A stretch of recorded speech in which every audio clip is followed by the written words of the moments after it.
Muy bien, buenos días. Abordamos el tema de los trasplantes, o mejor dicho, la temática de la transplantariedad, desde varios niveles. Inicialmente podemos ver que la problemática es tan compleja que tiene raíces en aspectos mitológicos, cuestiones necesariamente interesantes en la historia médica y fundamentalmente lo que más nos interesa es la dinámica real de los trasplantes que la van a encontrar en aquellos conceptos y textos que están colgados en el aula virtual. Este video sirve simplemente de introducción para que vean la complejidad del tema y fundamentalmente para que puedan ver en los materiales que están subidos en el aula virtual los elementos prácticos que les pueden servir a ustedes como profesionales de la medicina en el momento de poder desarrollar directamente un operativo o participar de la dinámica de un operativo para la realización de un trasplante. Hay que decir que la cuestión de los trasplantes no es una cosa novedosa y podemos rastrear algunos aspectos vinculados con la imaginación tecnológica hasta la mitología griega. Es decir, la idea de componer o de recomponer cuerpos y organismos a partir de estructuras de distintas procedencias se encuentra en las mitologías de hace 2000 años en el mundo mediterráneo, y uno de los monstruos más emblemáticos imaginados en esa época, la quimera, es de hecho el símbolo paradigmático de la trasplantariedad. La quimera es uno de los primeros xenocomposites. Consistía en partes de león, de serpiente, de cabra, pero sin embargo,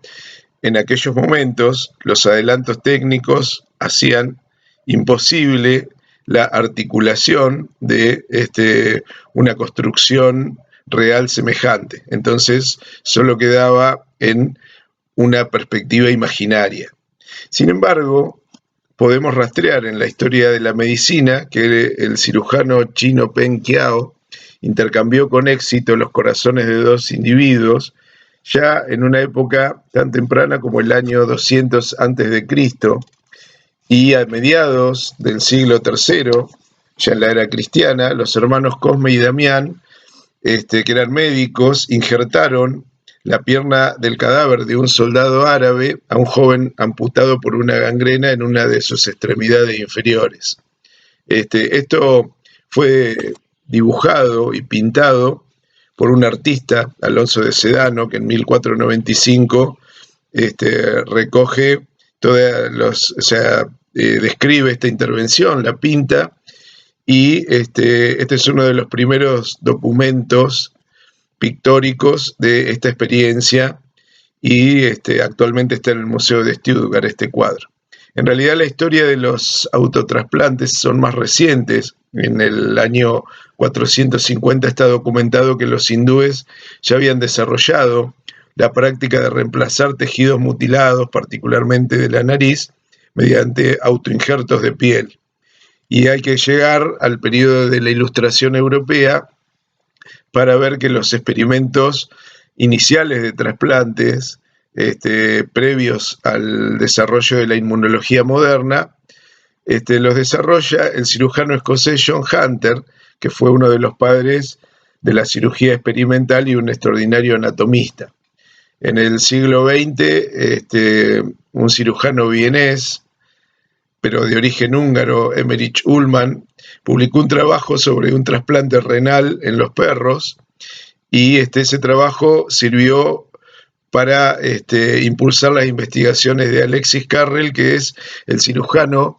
que trabaja con los principios técnicos de la cirugía vascular y los aplica a la posibilidad del trasplante. Entonces acaba avanzando la técnica quirúrgica a fines del siglo XIX, principios del siglo XX, hasta que finalmente se articula con el otro componente esencial para los trasplantes, que es el plano inmunológico. Los fundamentos científicos de la inmunología aparecen en el siglo XX. 1898, el cirujano Bordet reconoce la lisis de los eritrocitos extraños tras la transfusión de sangre, y esto habilita a los trabajos de Carl Steiner, que empieza a estudiar a los grupos sanguíneos a partir de esta dinámica de los eritrocitos. Y a principios de la década de 1920 ya hay un trabajo bastante documentado sobre el rechazo de los injertos, y esos trabajos son la base de un estudio clásico de Peter Gorer, que es el que conduce a la formulación de la teoría de la especificidad antigénica tisular de los diferentes individuos. Y ya en 1943, es decir, durante el desarrollo de la Segunda Guerra Mundial, donde había enormes posibilidades de investigación, Medawar y su equipo demostró que la persona que aloja un trasplante, el huésped, lo que se llama, destruye el tejido injertado mediante un mecanismo inmunológico que involucra una acción directa de los linfocitos como otra acción indirecta inducida por diferentes anticuerpos circulantes. Y además, la destrucción del injerto establece una memoria en los leucocitos que reconocerán nuevamente un injerto procedente del mismo donante al que van a destruir más rápido que el primero. Entonces vamos a ver que todos estos años inmediatos de la Segunda Guerra Mundial, los años posteriores, fueron en realidad los años decisivos para lograr la tecnología del trasplante de órganos. En principio, en Boston se llevó a cabo en 1945 y 1947 el primer trasplante renal humano, y en Inglaterra se fue desarrollando un programa para tratar las quemaduras mediante la cobertura del tejido quemado con aloinjertos cutáneos. Y después también se fueron conociendo en los mismos años las dinámicas del fenómeno de la tolerancia celular. Y ahí, justamente en ese periodo, es cuando se da la unión definitiva entre la cirugía y la inmunología, porque el tipaje inmunológico fue utilizado por primera vez en la selección de un donante. Esto ya se da un poco más tarde, en 1954, lo realiza